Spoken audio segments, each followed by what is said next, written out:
Sometimes it seems a deepest gloom.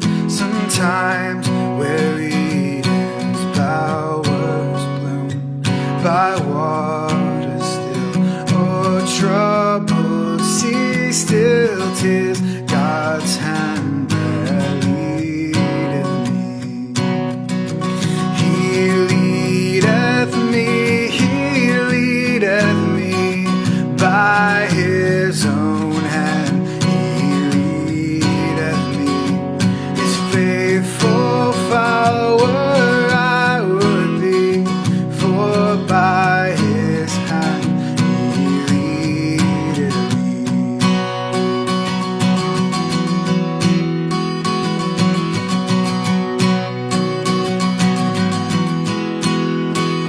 He leadeth me, He leadeth me by His own hand.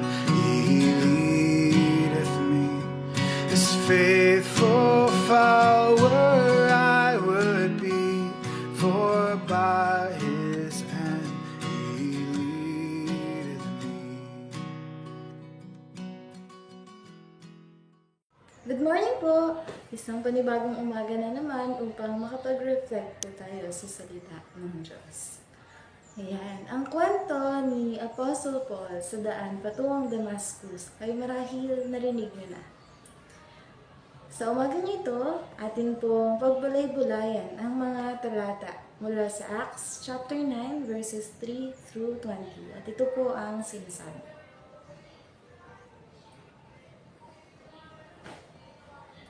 As he neared Damascus on his journey, suddenly a light from heaven flashed around him. He fell to the ground and heard a voice say to him, "Saul, Saul, why do you persecute me?" "Who are you, Lord?" Saul asked. "I am Jesus, whom you are persecuting," he replied. "Now get up and go into the city, and you will be told what you must do." The men traveling with Saul stood there speechless. They heard the sound, but did not see anyone. So Saul got up from the ground, but when he opened his eyes, he could see nothing. So they led him by the hand into Damascus. For 3 days he was blind and did not eat or drink anything. In Damascus, there was a disciple named Ananias. The Lord called him in a vision, "Ananias." "Yes, Lord," he answered. The Lord told him, "Go to the house of Judas on Straight Street and ask for a man from Tarsus named Saul, for he is praying. In a vision he has seen a man named Ananias come and place his hands on him to restore his sight." "Lord," Ananias answered, "I have heard many reports about this man and all the harm he has done to your holy people in Jerusalem.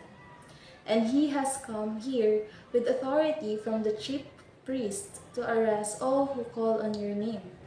But the Lord said to Ananias, "Go, this man is my chosen instrument to proclaim my name to the Gentiles and their kings and to the people of Israel.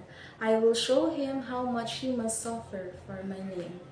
Then Ananias went to the house and entered it.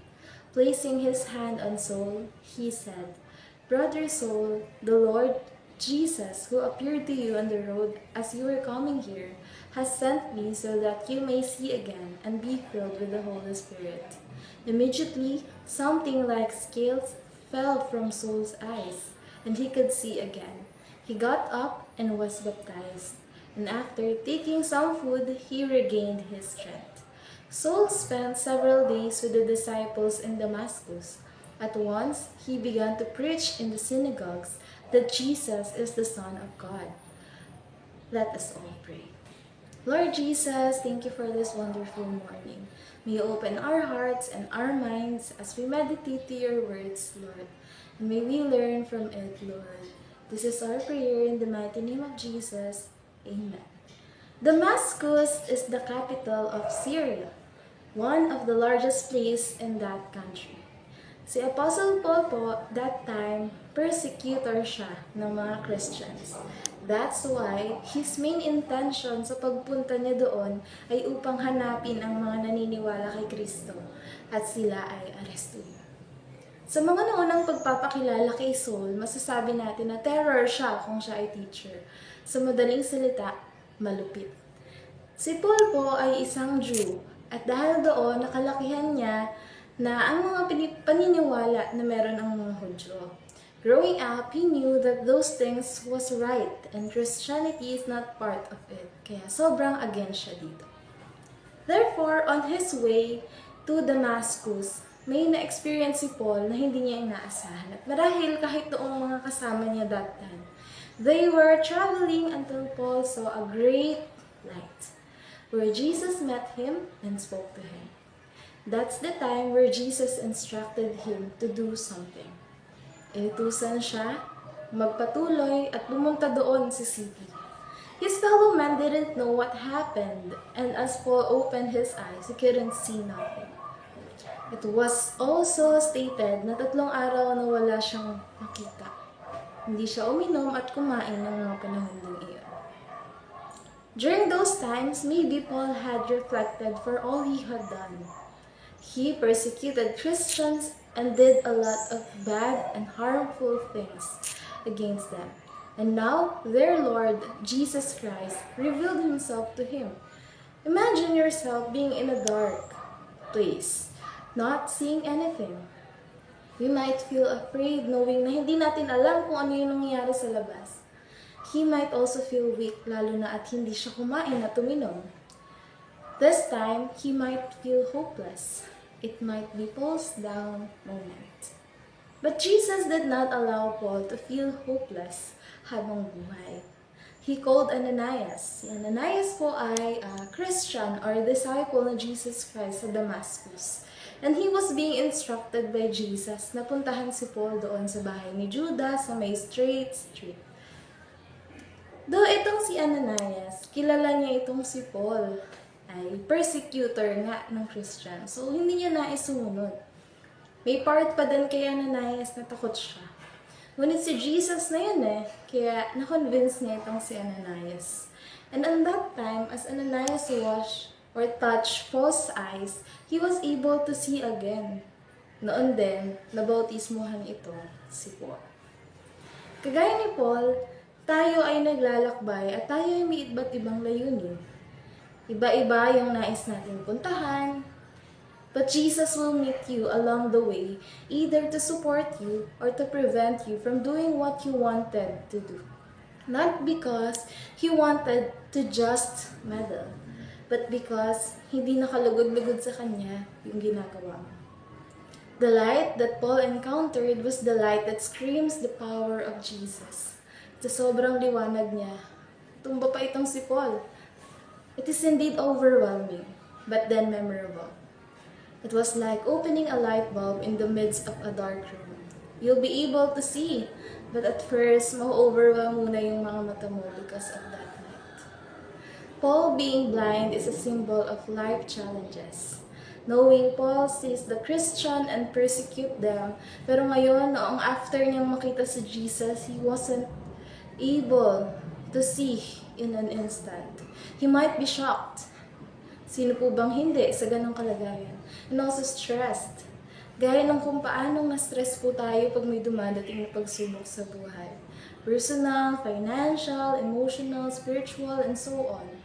Mahirap. But then Paul, he was instructed kung saan siya pupunta. And it's up to him kung susunod siya or hindi. When we are facing challenges, Jesus also instructs us kung anong gagawin. And like Paul, depende sa atin kung susunod ba tayo or susunod. Ananias is a symbol of God's help, an instrument being used by Him to help us out of such problems or challenges. They can be our family, friends, classmates, workmates, or even those people na hindi mo naman talaga personally kilala. They can be our living angels, and the only thing that we need to do is to accept the help they are offering to. Paul became a servant of God, and also an instrument of God after this. Yes, naligaw siya ng landas, ngunit kinatagpo siya ng Panginoon at binago. Hindi dahil masama siya, kundi dahil si Paul siya at kilala siya ni Lord. You're being corrected by God, not just because you're a sinner, pero dahil love ka niya at kilala ka niya. He has better plan for you, and you only need is to trust and follow Him, despite the despites. Let us all pray. Lord Jesus, thank you for setting an example through the life of Apostle Paul. Lord, marahil alam ng nakararami sa mga nakakarinig na nito ang buhay ni Paul, Panginoon. Kung gaano ginamit mo siya sa different churches, Panginoon, sinulatan niya, even though nakakulong siya, ay naabot niya pa rin ang iba't ibang mga churches na ito. Salamat po sa pagpapakita sa amin kung paanong itinama mo si Paul sa landas sa tinatahak niya. Lord, alam namin na kung paano mong tinawag si Paul, dahil kilala mo siya, ay ganun din na tinawag mo kami dahil kilala mo kami. You know our abilities, you know our strengths, Lord God, also our weakness. And Lord, we know na sa kabila ng lahat ng pagsubok na dumarating, nandyan ka upang ituwid ang aming landas, upang bigyan kami ng liwanag, upang bigyan kami ng iba pang taong masasandalan, upang magturo sa amin kung ano ba yung nararapat, kalugod-lugod sa iyo. Lord, as we hear this message of yours, may we reflect, Panginoon, kung ang ginagawa po ba namin ay nakalulugod sa iyo, o kagaya ba kami noong dating Paul na sumusunod doon sa mga bagay na nakakasakit ng kupal ng damdamin. Lord, may we always glorify your name, may we reflect from our actions, and may you be glorified sa aming mga buhay, Panginoon. Ito aming samot dalangin sa pangalan ni Jesus.